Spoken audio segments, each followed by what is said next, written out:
Halo semua, kami dari Biro Pengadaan Barang dan Jasa, Sekretariat Daerah Provinsi Sumatera Utara.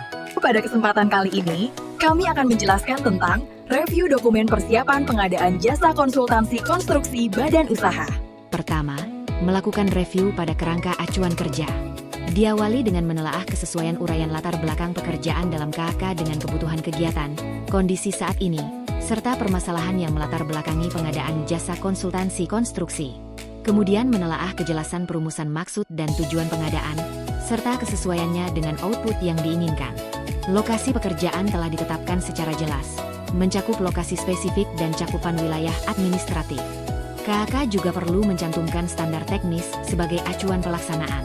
Dapat mengacu pada Standar Nasional Indonesia, Pedoman Teknis Kementerian PUPR atau peraturan terkait.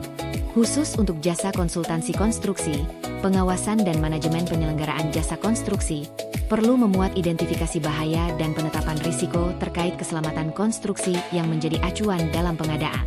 Kompetensi tenaga ahli yang dipersyaratkan juga harus sesuai dengan karakteristik dan kompleksitas pekerjaan, mencakup kualifikasi pendidikan, pengalaman kerja profesional, keahlian teknis, serta sertifikasi keahlian. Jumlah tenaga ahli harus wajar dan sesuai dengan kebutuhan pengadaan. Berikutnya, melakukan review pada harga perkiraan sendiri. Penyusunan HPS menggunakan sumber yang dapat dipertanggungjawabkan dapat mengacu pada standar biaya yang berlaku, referensi biaya jasa konsultansi sejenis, serta informasi lain yang relevan. Komponen biaya pembentuk HPS yaitu biaya langsung personel atau tenaga ahli, biaya langsung non-personel, biaya tidak langsung, keuntungan yang wajar, serta PPN. Remunerasi tenaga ahli, yaitu imbalan atas jasa tenaga ahli, telah mengacu pada standar terbaru, misalnya Keputusan Menteri PU Nomor 33/KPTS/M/2025. Nilai HPS yang ditetapkan oleh PPK harus sesuai dengan metode pemilihan penyedia, seperti pengadaan langsung, seleksi, atau penunjukan langsung. Selanjutnya, melakukan review pada rancangan kontrak. Standar dokumen mengacu pada Peraturan LKPP Nomor 12 Tahun 2021. Bentuk kontrak juga harus sesuai dengan nilai paket. Bisa berupa bukti pembelian atau pembayaran, kwitansi, SPK, surat perjanjian, maupun surat pesanan. Selanjutnya, jenis kontrak harus sesuai dengan karakteristik pekerjaan. Apakah dalam bentuk kontrak lamsam, waktu penugasan, kontrak payung, atau berbasis kinerja. Naskah perjanjian telah disusun secara lengkap, terdiri dari pembukaan, isi, dan penutup. Rancangan kontrak juga mengatur tentang SSUK dan SSKK. SSUK memuat ketentuan umum yang berlaku untuk semua jenis pekerjaan. SSKK memuat ketentuan yang lebih spesifik dan disesuaikan dengan jenis pekerjaan. Rancangan kontrak juga mencantumkan ketentuan uang muka. Selanjutnya, melakukan review pada dokumen anggaran belanja. Sumber pendanaan telah mencukupi dan ditetapkan secara sah pada dokumen anggaran. Melakukan review pada rencana umum pengadaan. Pengadaan jasa konsultansi konstruksi telah tercantum dalam RUP dan diumumkan melalui SIRUP.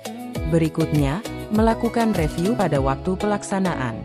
Jangka waktu dan tahapan pelaksanaan sesuai dengan kompleksitas pekerjaan serta batas akhir efektif tahun anggaran. Selanjutnya, melakukan review pada analisis pasar. Dapat bersumber dari data historis kontrak sejenis, hasil survei langsung pada penyedia, informasi dari asosiasi profesi, atau publikasi resmi instansi terkait. Selanjutnya, melakukan review pada dokumen kualifikasi. Pertama, berkaitan dengan persyaratan kualifikasi penyedia. Untuk penyedia berbadan usaha, perlu adanya kepemilikan IUJK Manajemen Konstruksi, TDP, NPWP, surat izin tempat usaha, akta pendirian perusahaan, serta tidak masuk daftar hitam. Selain itu, perlu ditelaah pemenuhan pengalaman minimal pekerjaan dan ketersediaan tenaga ahli tetap sesuai kualifikasi. Selanjutnya, menelaah kesesuaian metode kualifikasi. Prakualifikasi dilaksanakan untuk tender barang atau pekerjaan konstruksi atau jasa lainnya untuk pengadaan yang bersifat kompleks. Pekerjaan kompleks memiliki ruang lingkup yang luas dengan tingkat risiko dan ketidakpastian yang tinggi, sehingga memerlukan analisis mendalam serta pendekatan teknis dan metodologi khusus dalam pelaksanaannya. Prakualifikasi juga digunakan pada metode pemilihan seleksi jasa konsultansi badan usaha atau penunjukan langsung. Evaluasi kualifikasi dilakukan sebelum penyampaian dokumen penawaran. Tujuannya untuk menyaring penyedia yang memenuhi persyaratan sejak tahap awal. Pasca kualifikasi dilaksanakan untuk tender barang atau pekerjaan konstruksi atau jasa lainnya, untuk pengadaan yang bersifat tidak kompleks atau seleksi jasa konsultansi perorangan. Pekerjaan tidak kompleks atau sederhana memiliki ruang lingkup yang jelas dan terbatas dengan tingkat risiko serta ketidakpastian yang rendah. Sehingga, pelaksanaannya menggunakan metode standar tanpa memerlukan analisis mendalam. Evaluasi kualifikasi dilakukan setelah penyampaian dokumen penawaran. Selanjutnya, melakukan review pada dokumen seleksi. Pertama, menelaah kesesuaian metode evaluasi penawaran. Terdiri dari metode evaluasi kualitas mengutamakan kualitas penawaran teknis, terutama apabila ruang lingkup pekerjaan belum dapat dirumuskan secara rinci dalam KAK. Metode evaluasi kualitas dan biaya digunakan apabila ruang lingkup, jenis tenaga ahli dan waktu pelaksanaan pekerjaan dapat diuraikan dengan jelas dalam KAK serta besarnya biaya dapat ditentukan dengan tepat. Metode evaluasi pagu anggaran digunakan apabila ruang lingkup sudah jelas dalam batasan anggaran tertentu. Metode evaluasi biaya terendah dengan penilaian berdasarkan penawaran biaya yang terkoreksi terendah. Selanjutnya berkaitan dengan metode penyampaian penawaran. Metode satu file merupakan penyampaian dokumen administrasi, teknis, dan biaya secara bersamaan dalam satu file. Metode 2 file merupakan penyampaian dokumen administrasi dan teknis pada file pertama serta dokumen biaya pada file kedua. Selanjutnya, menelaah penetapan persyaratan teknis.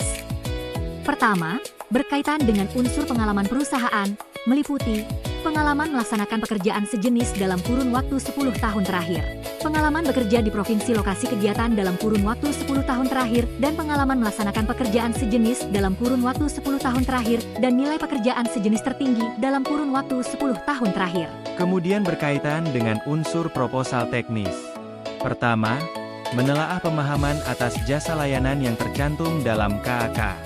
Selanjutnya, melakukan penelaahan untuk kualitas metodologi yang menggambarkan ketepatan analisa yang disampaikan dan langkah pemecahan yang diusulkan, konsistensi antara metodologi dengan rencana kerja, apresiasi terhadap inovasi, dukungan data yang tersedia hadap KAK, uraian tugas, program kerja dan jadwal penugasan, organisasi, serta fasilitas penunjang. Kemudian, berkaitan dengan hasil kerja, berupa penyajian analisis dan gambar-gambar kerja, penyajian spesifikasi teknis, dan perhitungan teknis, penyajian laporan-laporan, serta gagasan baru yang diajukan oleh peserta. Selanjutnya menelah masing-masing unsur kualifikasi tenaga ahli dengan subunsur, tingkat dan jurusan pendidikan, status tenaga ahli yang diusulkan, dan subunsur lain seperti keahlian bahasa dan sertifikat pelatihan. Demikian penjelasan tentang review dokumen persiapan pengadaan jasa konsultansi konstruksi badan usaha. Semoga bermanfaat.